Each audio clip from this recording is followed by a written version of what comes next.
Assalamualaikum warahmatullahi wabarakatuh. Selamat malam semuanya. Kami dari kelompok 9 akan mempresentasikan tentang contoh kasus wan prestasi dan perbuatan melawan hukum. Sebelumnya izinkan kami memperkenalkan diri. Nama saya Chandra Yuda Prestia dan juga ada rekan saya Mengatur Aristoni Simanulang. Kalau begitu kita langsung saja ke contoh kasus yang pertama, yaitu wan prestasi. Di sini ada contoh kasus wan prestasi di mana Chandra dan Gita akan melakukan transaksi jual beli mobil.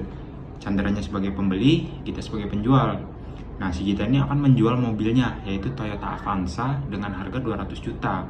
Nah, si Chandra ini akan belinya secara lunas karena kan mobil itu mau dipakai pada saat nikahan saudaranya seminggu lagi. Nah, mereka melakukan perjanjian jual beli. Tapi ketika si Chandra itu sudah membayar lunas uang pembeliannya itu, si Gita nggak nyerahin mobil itu tepat waktu. Nah, jadi si Gita ini telah melakukan wan prestasi, yaitu pelanggaran janji antara mereka berdua, di mana Chandra rugi, tidak bisa datang ke acara nikahan saudaranya itu. Kemudian ada namanya syarat sah perjanjian. Berdasarkan pasal 1320 KUH Perdata, yang pertama tuh adanya kesepakatan.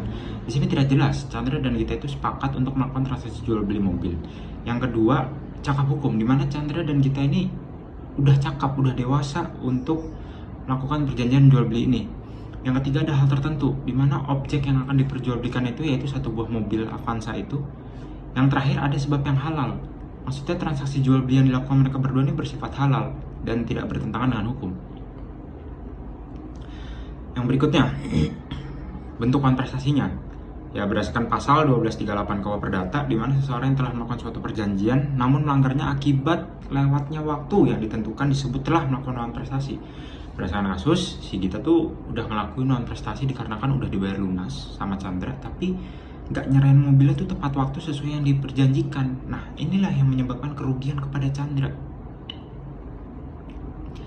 Yang berikutnya, unsur hak dan kewajiban berdasarkan kasus. Yang pertama, Chandra berhak mengajukan pembatalan perjanjian kepada Gita atas kerugian yang dideritanya akibat wan prestasi ini. Yang kedua, si Gita pun berkewajiban untuk mengembalikan uang Chandra sebesar 200 juta jikalau Chandra mengajukan pembatalan akibat lalainya dirinya itu. Oke, untuk kasus wan prestasi telah selesai. Yang kasus perbuatan melawan hukum akan dilanjut oleh teman saya, yaitu Mengatur. Kasus PMH atau perbuatan melawan hukum. Contoh kasus perbuatan melawan hukum. Yorga memiliki ide membuat sebuah kafe di lahan kosong milik Jonas dengan luas 900 meter persegi. Lalu Yoga membangun sebuah kafe di lahan milik Jonas tanpa izin atau dasar hukum yang sah. Tindakan Yorga menyebabkan kerugian material terhadap Jonas karena telah kehilangan hak kepemilikan. Pendapatan dari tanah tersebut atau biaya hukum yang dikeluarkan untuk menyelesaikan sengketa dalam kasus ini, Jonas sebagai penggugat dapat menuntut Yorga karena telah melakukan perbuatan melawan hukum. Unsur-unsur yang dibuktikan dalam perbuatan melawan hukum.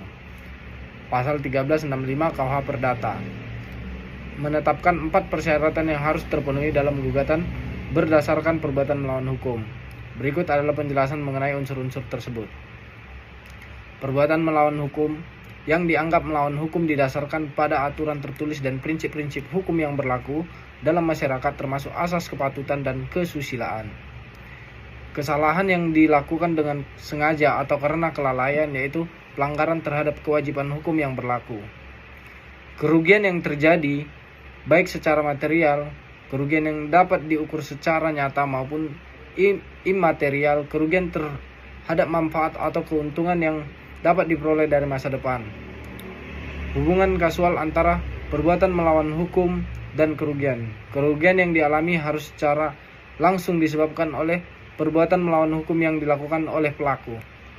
Unsur hak dan kewajiban berdasarkan kasus tersebut. Pertama, Johan berhak menuntut Yorga karena telah menggunakan lahan milik Jonas tanpa izin yang menyebabkan kerugian bagi penggugat.